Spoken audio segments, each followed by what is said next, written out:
Tiba-tiba si perempuan tersebut menghidangkan kepala kambing, tapi di titik ini tiba-tiba si Diki langsung berlari ke arah meja makan. Dia duduk di meja makan pas dekat kepala kambing tuh. Halo, assalamualaikum. Nah, di video kali ini aku akan menceritakan sebuah kisah horor yang menimpa seorang wanita bernama Dinda dengan 4 orang teman lainnya. Niatnya si Dinda ini dan kawan-kawannya pengen liburan, tapi di perjalanan mereka ini malah diganggu oleh makhluk tak kasat mata.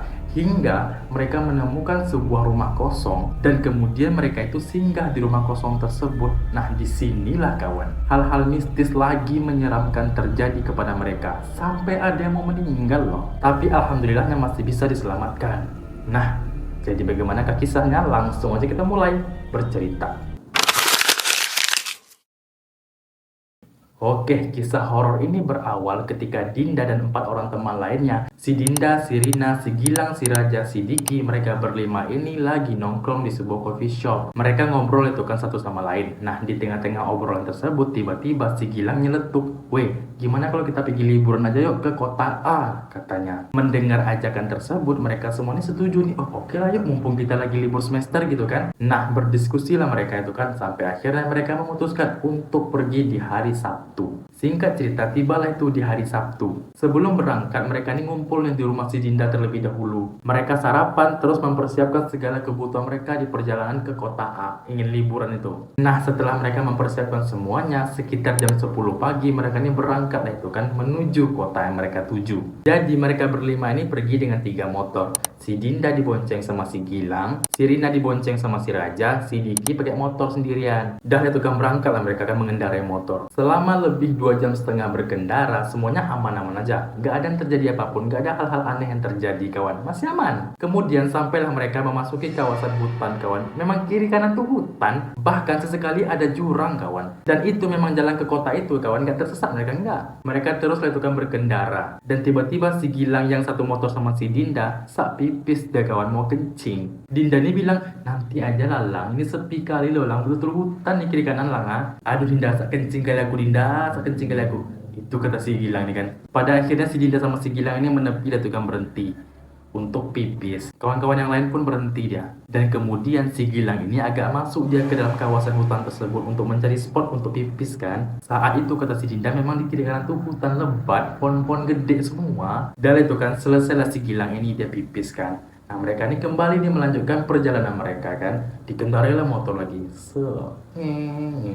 Setelah mereka ini beberapa lama berkendara, si Dinda ini mau buka HP dia kawan. Dia mau nengok jam, kayaknya udah lama nih berkendara nih, kok nggak sampai-sampai gitu. Dia tengoklah HP-nya kan. Pas dia tengok, udah menunjukkan pukul 3. Saat si Dinda tahu udah pukul 3, di situ Dinda kebingungan dia kawan. Harusnya mereka ini udah mau sampai. Perjalanan mereka ini estimasinya sekitar 5-6 jam. Harusnya dari tadi udah masuk kota nih. Ini nggak ada sama sekali kota. Desa pun nggak ada. Dinda pun berinisiatif mau ngecek Google Maps. Pas mau ngecek, nggak ada sinyal. Nggak ada sinyal. Karena bingung si Dinda ini ngomong sama si Gilang. Lang, kau ngerasa nggak sih Lang? Ini kita udah lama loh berkendara Lang. Udah 5 jam. Tapi kita masih ada di kawasan hutan ini. Belum keluar lagi. Perkampungan kita nggak nampak. Si Gilang jawab, betul lagi. Iya ya, kok nggak ada ya? Kita di mana? Apa kita tersesat? Nah itulah aku takutkan Lang. Tapi pas aku tengok Google Map, nggak ada sinyal, nggak bisa aku nengok Google Map. Akhirnya mereka panggil lagi tuh si Rina, si Raja sama si Diki. Menepi lah mereka tuh, berhenti dulu. Mereka ceritakan itu kan. Tapi pada akhirnya mereka memutuskan untuk lanjut aja gitu. Mungkin bentar lagi sampai nih kata, mungkin bentar lagi kita keluar nih dari hutan ini gitu. Mereka lanjut itu kan berkendara lagi kan. Setelah berjam-jam mereka ini berkendara, si Dinda ini kembali menengok jam, ditengoknya jam di HP-nya. Pas dia tengok sudah menunjukkan pukul 6. Tapi si Dinda diam aja tuh, dia gak ngomong sama si Gilang. Dia diam aja tuh, ketakutan dia kan, deg-degan yalah. Ini tersesat apa gimana nih? Terus tidak beberapa lama kemudian, hari sudah mau gelap kawan, udah mau malam nih hari. Di situ si Dinda ini makin deg-degan lagi, udah mau malam pun belum sampai-sampai. Di tengah ketakutan itu tiba-tiba suara gemuruh datang kawan, kayak suara petir gitu, tuh. Dan angin mulai kencang. Dan setelah itu tiba-tiba hujan lebat selebat-lebatnya, angin kencang, petir menyambar. Nah terus si Rina bilang ke orang mereka semua tuh, weh hujan, kita nggak ada bawa mantel sama sekali. Cari dulu tempat berteduh, cepatlah, cepat, kata gitu kan. Nah akhirnya mereka juga berinisiatif nih mau mencari tempat perteduhan gitu kan. Nah kemudian tiba-tiba mereka melihat ada sebuah rumah di sebelah kiri. Rumah tersebut bertingkat, gede rumah tersebut. Rumah itu pun ada lampunya, hidup lampu di rumah tersebut. Dan rumah itu terbuat dari kayu kawan, dan tampak sudah usang lah gitu, tapi masih bagus, macam rumah lama gitu ha. Melihat rumah tersebut mereka memutuskan untuk singgah dulu nih berteduh di rumah itu kan. Dah pergilah mereka tuh ke rumah tersebut. Tek, sampai halaman rumah itu mereka taruh motor dan mereka buru-buru itu kan masuk ke teras rumah itu. Si Dinda sama si Rina ngetok-ngetok lah pintu rumah tersebut kan, mau minta izin berteduh. Tok, pak, bu, kami numpang teduh ya bu, ya hari hujan lebat, sebentar aja sampai hujan reda. Tapi nggak ada yang nyaut dan nggak ada juga yang keluar. Mereka ketok-ketok lagi kan, tok. Gak ada jawaban sama sekali kawan. Dan saat itu mereka ini langsunglah memperhatikan teras rumah tersebut. Mereka lihat memang nggak ada sendal kawan, tapi rumah tuh lampunya hidup. Walaupun redup ya, tapi hidup. Dan itu kan mereka ini nggak ambil pusing lah kan mereka cuma numpang neduh aja gitu, nggak buat macam-macam gitu kan. Dah duduklah mereka di teras tersebut, teras rumah itu. Nah si Gilang adalah orang yang paling dekat duduknya dengan pintu ya. Nah mereka ini agak jauh dikit lah gitu. Dan itu kan mereka nunggu lah itu kan sampai hujan teduh dulu gitu. Mereka berlima ini ngobrol itu kan, weh kalian sadar nggak sih bahwasanya kita di jalan masuk hutan tadi itu, jalan hutan tadi itu betul-betul nggak ada kendaraan yang lewat loh. Setelah si Gilang tadi buang air kecil tuh nggak ada sama sekali kendaraan yang lewat selain kendaraan kita. Dan aku nggak nemu sama sekali perkampungan, desa, rumah warga, nggak ada. Cuman kita aja yang lewat di situ tuh, nggak ada yang lain. Pokoknya betul-betul sepi, kata si Rina. Terus si Diki juga bilang, weh iya weh sumpah aku tidak ketakutan kali. Apa kita tersesat apa gimana ini ya? Alah udahlah itu, ntar lagi kita sampai nih kayaknya nih, kata si Raja kan. Untuk menenangkan itu semua, padahal mereka takut tuh. Dan di tengah-tengah obrolan tersebut, tiba-tiba si Dinda ini nengoklah ke arah jalan. Pas dia tengok, dia melihat ada seorang laki-laki yang berjalan yang mendekat gitu kan. Tapi karena gelap nggak terlalu jelas itu siapa kan, entah bapak-bapak, entah abang-abang gitu kan. Dinda ini bilang ke yang lainnya kan, weh, ada orang weh, kita bisa nanya ke orang itu ya kan. Pas orang itu mendekat, semakin dekat dan semakin jelas, disitulah mereka sadar itu bukan orang kawan.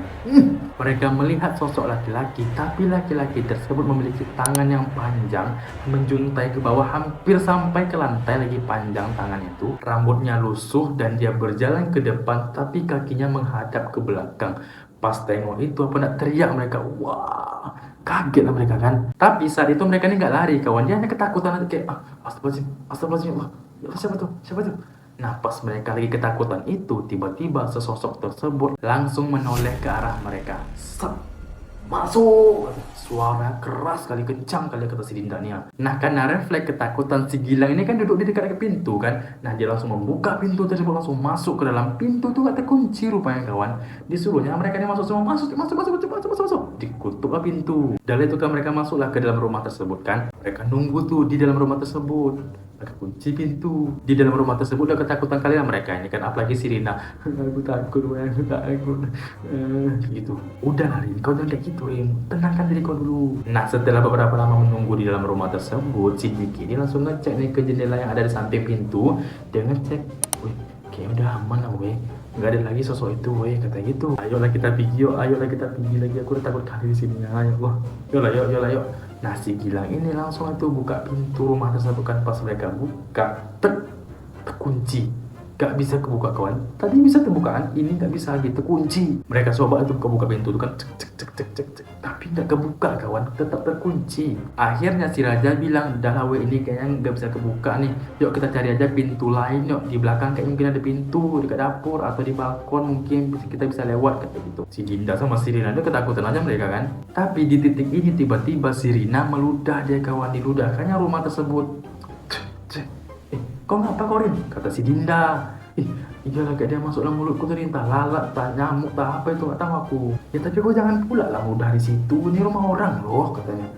Jadi ya sorry lah, namanya aku refleks. Dan itu kan mereka cari itu jalan keluar yang lainnya kan. Nah tapi sebelumnya aku mau menjelaskan terlebih dahulu kepada kawan-kawan semua bagaimana keadaan dalam rumah itu ya. Nah, jadi si Dinda bilang ketika mereka masuk ke dalam rumah tersebut, mereka ini langsung sampai di ruang tamu. Nah, ruang tamunya itu cukup gede, kata si Dinda. Nah, di ruangan tamu itu ada sofa. Terus di sudut ruangan itu ada sebuah kursi goyang gitu. Kursi goyang kan tau kan, kayak kursi orang-orang tua tuh lagi duduk-duduk nyantai. Nah, itu yang bisa digoyang-goyang itu. Nah, itu ada tuh di situ. Terus kalau kita masuk lagi ke dalam, kita akan menemukan ruang keluarga. Ruang keluarga itu cukup gede juga. Di ruang keluarga tersebut ada sebuah meja TV gitu yang cukup panjang.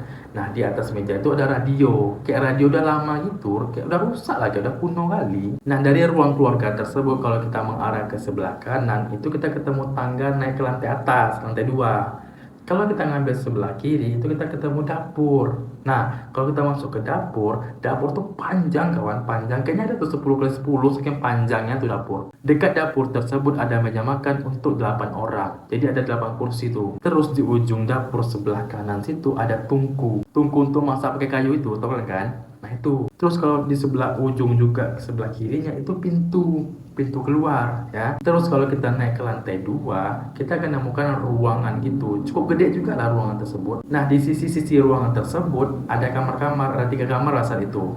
Nah, bagian depan itu balkon. Nah, di samping sini nih ya, di samping sini tuh ruangan yang kosong itu, di samping itu ada sebuah cermin kawan. Cermin tuh rumah yang gede lah, kaca gitu cermin ya. Dah paham ya, adalah gambaran sedikit ya.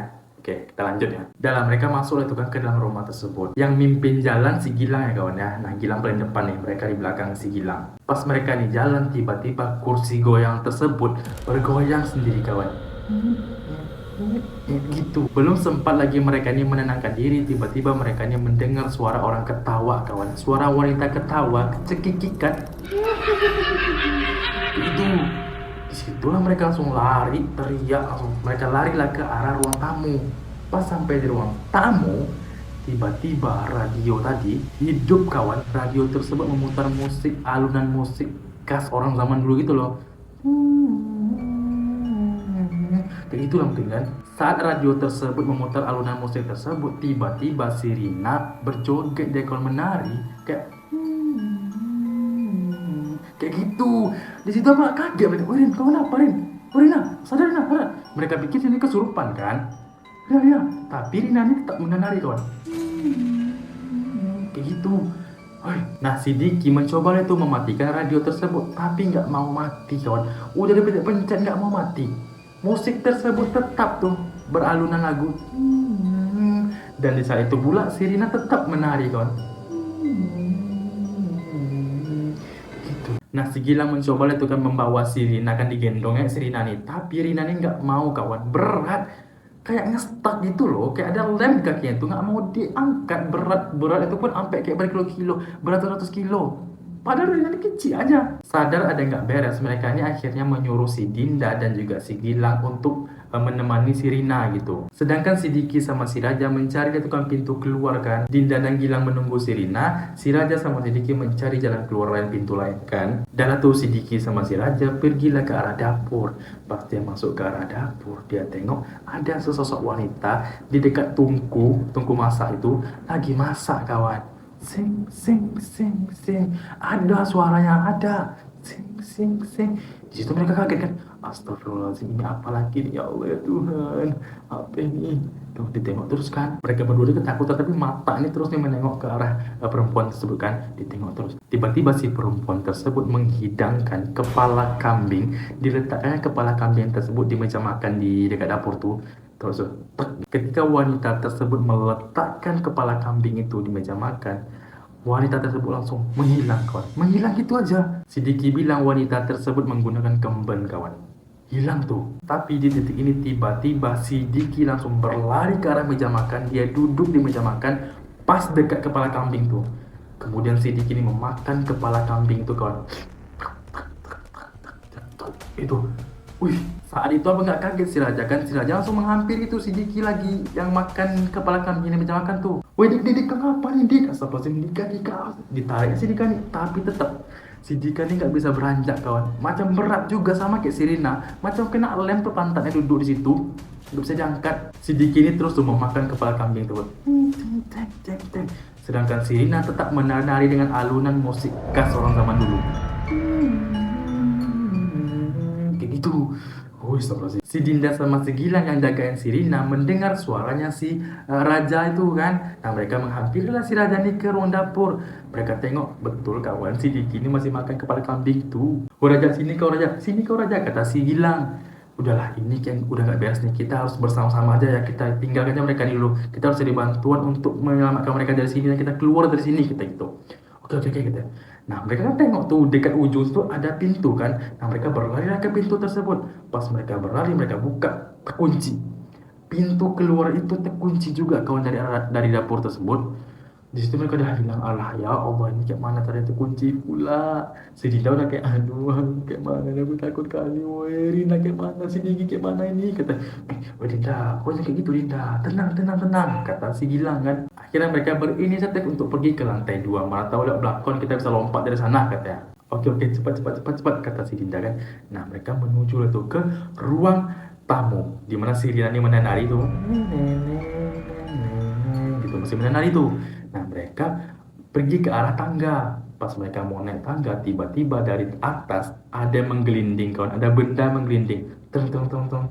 Pas sampai di bawah, rupanya itu adalah kepalanya si Diki kawan. Kepalanya aja, kepala Diki, badan gak ada.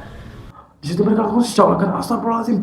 Mereka langsung naik ke lantai atas cepat mungkin kan, tuk sampai mereka di lantai 2. Astagfirullahaladzim. Kalian tengok tadi mana kepala si Diki, kawan, aku takut kali si Diki kenapa-napa, kata gitu kan. Udah nih kau tenang Nida, itu kayak hanya halusinasi kita aja tuh Nida. Udah kata.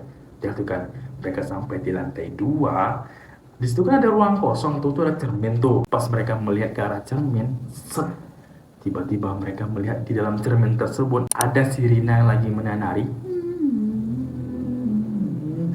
Ada juga wajah si Diki lagi makan kepala kambing tuh. Dan di belakang mereka ada sesosok genderuwo kawan. Badan genderuwo tersebut besar kawan, tangannya kayak gini tuh kayak gini. Sambil kayak mau memeluk si Rina sama si Diki ini. Matanya melotot gini. Mati, kata. Sekuat-kuatnya sampai cermin itu pecah. Untung gak kena mereka. Mereka langsung kaget. Astagfirullahaladzim ya Allah. Astagfirullahaladzim. Kayak gitu mereka kan. Belum reda lagi ketakutan mereka. Tiba-tiba dari arah tangga ada orang naik. Yang naik siapa? Si Rina sama si Diki kawan. Dan si Diki memegang pisau kayak gini, sambil mengarah ke mereka. Gitu. Si Diki ini langsung berlari dari bawah tangga naik ke atas. Mereka kaget kan. Wih Diki, astagfirullahaladzim. Diki. Mereka langsung lari itu kan ke arah pintu yang mengarah ke balkon. Mereka buka pintu balkon tersebut, terbuka alhamdulillahnya. Mereka langsung keluar itu kan, mereka tutup pintu tersebut. Nah, yang menahan pintu tersebut adalah si Raja kawan ya. Raja, cepat kan lompat cepat, aku gak kuat nahannya ini, cepat. Nah, dari balik pintu tersebut si Diki ini dorong tuh. Gitu. Si Raja menahan, cepat lompat semuanya, cepat kalian berdua lompat, kata, aku juga mau lompat nanti, cepat. Si Dinda sama si Gilang ini dia takut melompat karena tinggi. Mereka pikir kayak mana ya, udah lompat. Nah, akhirnya si Dinda melompat pertama, jatuh ke bawah. Terus lompat lagi si Gilang, jatuh ke bawah. Terus si Raja langsung melepaskan pintu tersebut, langsung melompat lagi ke bawah. Mereka bertiga pingsan kawan. Pingsan, gak sadarkan diri mereka bertiga pas melompat tuh, pingsan. Bangun hari udah terang kawan, udah terang kayak macam pagi gitu kan. Bangun si Dinda nih, langsung Dinda nih membangunkan kawan-kawan yang lain. Siapa? Si Raja sama si Gilang dibangunkannya tuh. Lang, aja bangun, tuk, ditepuk kan, tek. Bangunlah mereka berdua. Di mana kita nih? Mana si Rina sama si Diki, katanya kan. Itulah aku nggak tahu, mereka nggak ada loh, kata si Dinda. Pas mereka tengok ke belakang, rumah tersebut nggak ada kawan, hilang rumah tersebut. Segede-gede gaban rumah tuh hilang, nggak ada. Nah, tapi mereka ada lihat bekas-bekas, ada rumah bekas terbakar gitu loh, kayak tinggal bawahnya aja gitu, udah pada rusak, udah habis kebakar gitu. Bangunannya udah hilang. Wih, kok udah terbakar aja rumah ini? Kemana rumah itu ya perginya? Kok cepat kali kebakarnya? Kita di samping ini loh tadi, kata.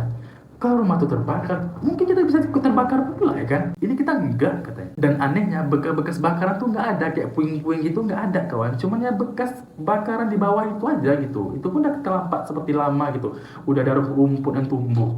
Nggak mungkin rumput cepat kali tumbuhnya baru semalam. Dan beruntungnya motor mereka bertiga tuh masih ada di situ kawan. Mereka langsung lah pergi ke arah motor tersebut, mengambil motornya, mereka langsung mencari bantuan kemana. Kayak kita jalan dulu kita. Pas mereka ini sudah beberapa lama berkendara, mereka nampak ada permukiman warga kawan. Ada permukiman warga di situ kawan.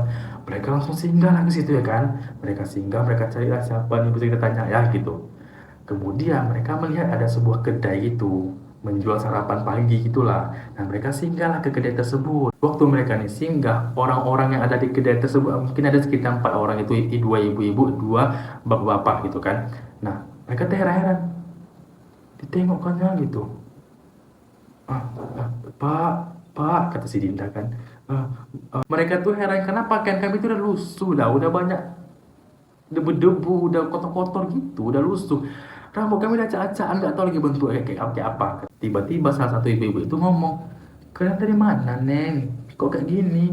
Ah, dari mana kalian nih? Kok bisa kayak gini? Kata gitu. Disitulah mereka bertiga ini, si Dinda, si Gilang, sama si Raja, menceritakan semua apa yang terjadi pada mereka. Dan termasuk kehilangan dua orang teman lainnya, si Dina sama si Diki, ya kan? Di situ setelah mereka menceritakan semua kejadian itu, bapak-bapak dan ibu-ibu tersebut, dia tercengang gini. Astagfirullahaladzim, kalian kok bisa kalian terkunci di rumah itu, kata gitu. Iya ibu, kami juga tidak tahu ibu, kata si Dinda nih kan. Terus salah satu bapak-bapak di situ ngomong lah dia kan, kalian tahu nggak, rumah yang kalian singgah itu adalah rumah bekas pesugihan, kata bapak-bapak itu. Dan epicnya lagi, bapak itu bilang rumah tersebut sudah lama terbakar pada tahun 1960-an, katanya gitu. Udah lama rumah itu nggak ada. Rumah itu dibakar oleh warga setelah ketahuan bahwasannya si pemilik rumah tersebut melakukan pesugihan. Akibat pesugihan tersebut banyak memakan korban. Makanya warga murka, marah, dibakarlah rumah tersebut. Gitu kata bapak-bapak itu. Alamak. Iya ya Pak ya, kata si Dinda. Tapi kayak mana tuh Pak? Teman kami 2 orang di situ. Nggak tahu kemana Pak. Rumahnya udah menghilang. Teman kami terakhir kali di dalam rumah itu Pak. Nggak bisa keluar, mereka kayak kerasukan gitu. Kata si Dinda. Oke lah gini aja, kami akan bantu kalian untuk menemukan teman-teman kalian tuh. Semoga teman kalian masih bisa dibawa pulang ya. Itu sepertinya teman kalian Sukmanya sudah dibawa oleh si Genderuwo. Genderuwo yang meminta tumbal saat dulu pesugihan itu ada. Itu kata si bapak itu. Oke lah Pak, tolonglah Pak, ganggu Pak teman kami Pak. Nah kemudian si Dinda menelpon tuh keluarganya si Rina dan juga si Diki untuk datang ke desa yang mereka singgah itu. Dan fun fact-nya kawan, mereka ini memang disesatkan oleh makhluk tak kasat mata. Ketika apa? Ketika si Gilang pipis di area hutan itu. Nah harusnya yang kena itu si Gilang kan. Ini malah si Rina sama si Diki. Kenapa? Rupanya si Gilang ini ada yang jaga kawan, dari para leluhurnya dulu. Maka itulah si Gilang ini gak bisa diganggu sama makhluk tersebut. Nah si Rina kenapa dia yang kena? Karena dia meludah kan tadi kan di rumah tersebut. Nah marah si genderuwo itu. Rumahnya itu dikotori, diludahi sama si Rina. Itulah si Rina kena. Kalau si Diki kenapa dia bisa kena? Karena fisiknya lemah rupanya kawan. Terus kalian ingat kan ketika si Diki ini mematikan radio tersebut. Nah disitulah genderuwo itu pun marah. Kenapa radio itu dimatikan? Nah itulah alasannya kenapa si Rina dan Diki yang kena. Ya. Singkat cerita datang tuh kedua orang tuanya si Rina dan juga si Diki, termasuk orang tuanya mereka berlima lah, macam si Dinda dan si Gilang sama si Raja. Datang tuh semua. Dan juga mereka ini semua dibawa tuh ke orang pintar yang ada di desa tersebut. Kita sebut aja orang pintar ini bernama Mbah Surip ya. Nah jadi Mbah Surip ini mencoba itu kan mengembalikan sukma dari Diki sama si Rina. Detail gimana ritualnya nggak tahu kawan ya, tapi intinya tuh ritual itu dilakukan dengan membedah 2 ekor ayam hitam. Ya, diambil darahnya itu, ditampung darahnya. Nah ayam tersebut dikubur gitu ya. Nah Mbak Surip ini mulai lah tukar ritual tersebut kan, mulai gitu. Nah setelah ritual tersebut dilakukan, Mbak Surip ini tiba-tiba bilang kepada keluarganya mereka ini kan, dia bilang 2 orang teman kalian akan dikembalikan oleh genderuwo tersebut nanti tepat di tengah malam. Nanti kita tunggu aja di mana genderuwo itu akan membuang kedua teman kalian. Tapi tidak ada yang jamin apakah mereka masih hidup atau sudah tewas atau meninggal dunia gitu. Semoga mereka dipulangkan dalam keadaan masih bernyawa. Kita berdoa aja itu kan. Dan itu kan mereka tunggu itu kan sampai tengah malam gitu kan. Nah kemudian sekitar jam 12 lewatan Mbak Surip ini datang lagi kan kepada mereka semuanya gitu kan. Nah Mbak Surip ini bilang, yuk kita cari teman kalian nggak jauh dari bekas rumah itu. Dah mereka cari gitu kan ke sana. Rame-rame tuh sama warga-warga lain tuh kan. Mereka cari dan ketemu kawan. Si Diki ketemu di atas pohon kawan. Nyangkut di atas pohon dalam keadaan yang nggak sadarkan diri lah. Setelah dicek si Diki masih hidup kawan, masih hidup tapi dalam keadaan tubuh itu lebam-lebam gitu loh. Seremnya. Dah ketemu si Diki ya. Sekarang yang belum ketemu siapa? Si Rina dicoba tuh dicari. Setelah berjam-jam nyari Rina ini nggak ketemu kawan, nggak ketemu. Dicari. Akhirnya Rina ketemu kawan di sebuah ada lubang gitu yang nggak terlalu dalam. Nah di dalam itu si Rina, pokoknya kayak hutan-hutan gitulah, kiri kanan tuh udah hutan semua. Nah ada lubang situ. Nah di lubang itulah si Rina ditemukan. Lubang nggak terlalu dalam dong. Nah pas dicek Rina alhamdulillah masih hidup kawan, masih hidup juga Rina nih. Tapi keadaannya sangat lemah gitu loh, lemah kali lah. Dan tubuh tuh penuh dengan cakar-cakaran kawan. Wih, ada bekas cakaran banyak di tubuhnya si Rina nih ha. Kalau tubuh si Diki kan banyak luka-luka lebam, nah si Rina banyak luka cakaran. Dan itu kan akhirnya mereka ini dibawa pulang oleh keluarganya, dibawa ke rumah sakit, diobati semua, dicek. Dan juga Mbak Surip memberikan sebuah penangkal gitu kawan kepada kedua orang teman mereka nih, si Diki sama Serina. Akan dipakai untuk beberapa bulan ke depan gitu sampai mereka membaik gitu. Nah, tapi pasti kan bertanya ya kan, apa yang dirasakan oleh si Diki sama Serina saat itu ya kan, saat mereka ngilang itu atau saat mereka kesurupan itu, apa yang mereka rasakan gitu kan, kemana mereka ngilangnya gitu kan. Tapi sayangnya si Diki sama Serina nggak ingat mereka ini ngapain. Yang mereka tahu pokoknya tiba-tiba gelap aja gitu, gelap, dah mereka nggak sadarkan diri, dah gitu aja mereka rasanya. Dan habis mereka tersadar itu kan udah dibawa ke rumah gitu, mereka badan tuh capek katanya, capek kali kayak ngangkat beban berpuluh-puluh kilo rasanya tuh, kayak lari berpuluh-puluh kilo pula lah gitu. Nah, sampailah kita di penghujung cerita ya kawan ya. Terima kasih untuk kalian semua yang sudah menonton sampai akhir. Jangan lupa untuk like, comment, and share, dan juga subscribe, bunyikan lonceng notifikasinya agar kalian tahu kapan aku upload. Saya Idri Nofrizal pamit undur diri. Wassalamualaikum warahmatullahi wabarakatuh.